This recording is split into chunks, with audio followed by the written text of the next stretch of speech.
I think that's what pushes most men away from it. It's the men are supposed to be the breadwinners that protect and provide, and then we're out here getting in the divorce court, and even like custody of kids. And you have a son too, so you know it's also like kind of stressful for you. But imagine a situation where I've heard a guy go to divorce court. Judge said, "We need to see pictures of where your kids sleep. We need to see pictures of your fridge to make sure they have food in there." And he said, "Make sure you take photos of everything you do for your kids, because you never know if you need a receipt of love." Wow.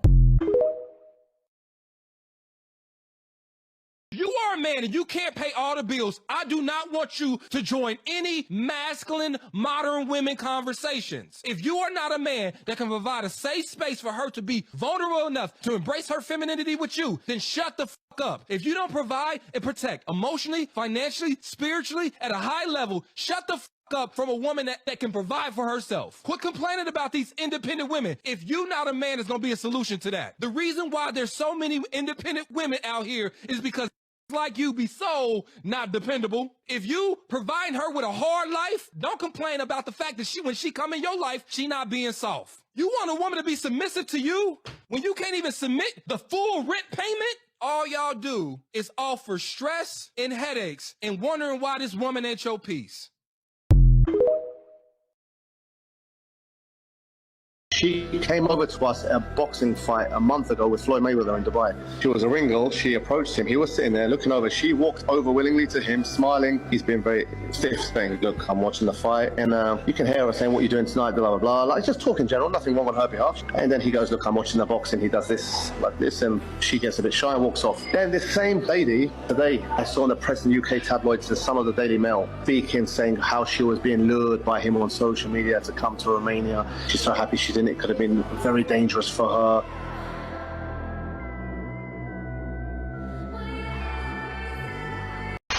And you're just going to sit in the corner and watch.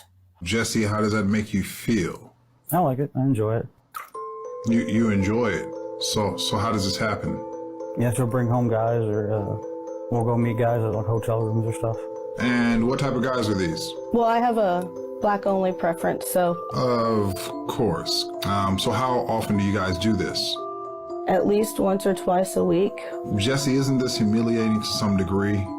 It is humiliating, but it's also sexy to watch a guy basically perform better than I can.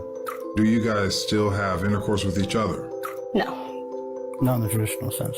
And Jesse, how can you sit back and watch that? They're just a lot bigger than I am, honestly. Like, several times bigger. So, Rebecca, what's your message to other couples out there? Men need to be a little bit more humble and listen to their women. Yeah. I know. If she's sleeping with more than one person at a time, I consider that to be promiscuity. You're free to do whatever you want. You want to sleep with 10 guys? Do it.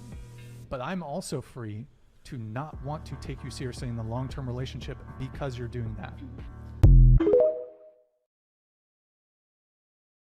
These are 3 low-key red flags in women. Number 1, she fails to thank you or show you any type of gratitude. If you're hanging out with a girl and you notice that she never says thank you when you pay for the bill, or just to say that she appreciates you, you gotta move on. She's not gonna change, and then you're gonna end up resenting her. Number 2, she has male friends. Aside from some very rare scenarios, when a guy and a girl are talking, it is not platonic, and even if she's not interested in him, he's probably interested in her, and then she likes having that validation. The point is, if a girl has male friends that she regularly sees or even just texts with, that's the type of girl who's always gonna have one foot out the door in a relationship. Number 3, she manipulates you in small ways. If you've already hung out with a girl a few times and she's still down to keep hanging out, but she will literally never text you first, she's low-key trying to force and maintain this dynamic where you're the one who's gonna be chasing her forever. When she uses the line, guys I've seen in the past would never do that. She's making you feel bad for whatever boundary you're trying to set with her by talking about guys she's seen in the past. She's trying to force you to be jealous.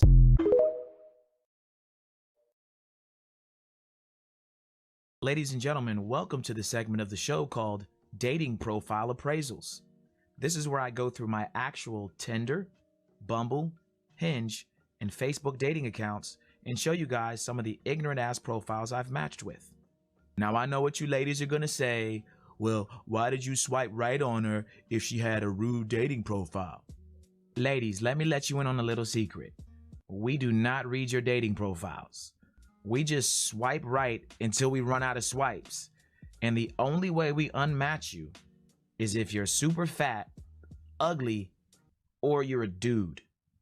Fellas, this is a real woman, and she does exist. Let's read along. Jalea, who's 21, writes, "They call me Lee, baby. I'm a spoiled brat, LOL. Don't waste your time if you're a boring, broke bum." See, ladies, you see the double standard? If we put on our Tinder profile, "Don't waste our time if you're a single mom and one titty is bigger than the other titty," y'all would be getting us banned off of Tinder in 3 seconds. She continues to write, "The sweetheart and a moody Cancer. New to Atlanta, so I'm looking for a friend to show me around because so far it's dry and I'm ready to go back to Chicago." Uh-oh. Chicago. Ladies, when you say you're from Chicago, we automatically think you are a hood chick. We think of Little Durk, King Von, Chief Keef. We literally think of gunshots every time you say Chicago. Kind of like this. Chicago. She continues to write, "I have a smart mouth, and I'm very blunt. Don't waste my time, and I won't waste yours. Chicago born and raised. Don't swipe right if it don't make sense."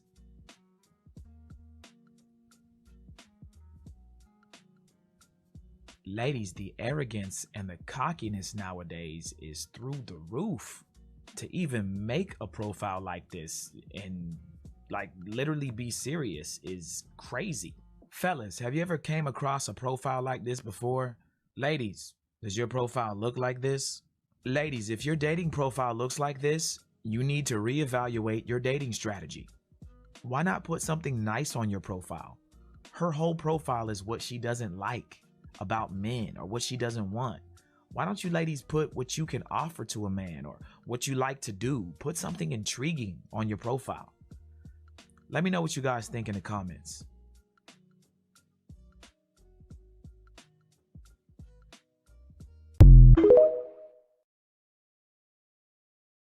I really believe that the biggest problem is actually men and simping. What men are doing is that they simp and undercut each other to the point where it gets down to that level. And she must have heard, besides from her female followers or friends, messaging from men at some point that said something positive about her.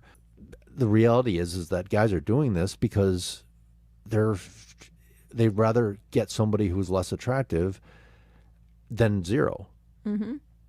And it's one of those things where it just is not, it's not effective, and it hurts other men. Right. And I do think and that it spreads delusion. It does. And I think that some women will even go on dating apps because maybe they're feeling not so great about themselves. Yes. And they validation seeking. They will get the validation just from having matches. Yes. You know, and then they won't even start a conversation, or they won't even, or they'll respond to a conversation. Right. Yeah. And so I think that dating apps alone have also contributed to the absolutely. delusion. Absolutely. I don't know what has to get through men's little fucking pea brains to understand that if you're outright about it, usually we're gonna be chill with it. If he would have been honest with me from the get-go, I would have been like, sure. And now I'm crying over this man that I didn't even really like. Like, he's a mediocre white man like the rest of them. And here I am crying about him, but it's not even about him. It's about the disrespect to me. And you couldn't even do me the favor of just being upfront with me. Instead, I have to sit here and think that, oh, maybe someone actually values me for more than just my body, you know? Just fucking sucks. Y'all women do the same thing on steroids. Y'all be ghosting and hella niggas for no reason, without no explanation. You don't see us pulling out our phones and recording and crying and shit. There should be very strong sentencing for women that make false allegations, who false accuse, because men's lives are being ruined. So I think what should happen is that if you accuse somebody of rape, whatever sentence that rape would hold, you should have to serve. If there is clear-cut proof that you made it up, you should have to serve that sentence. And what I will say is I do know a girl who falsely accused a guy of rape, and she did it because she wanted to get back with her ex, and she thought it was a good storyline.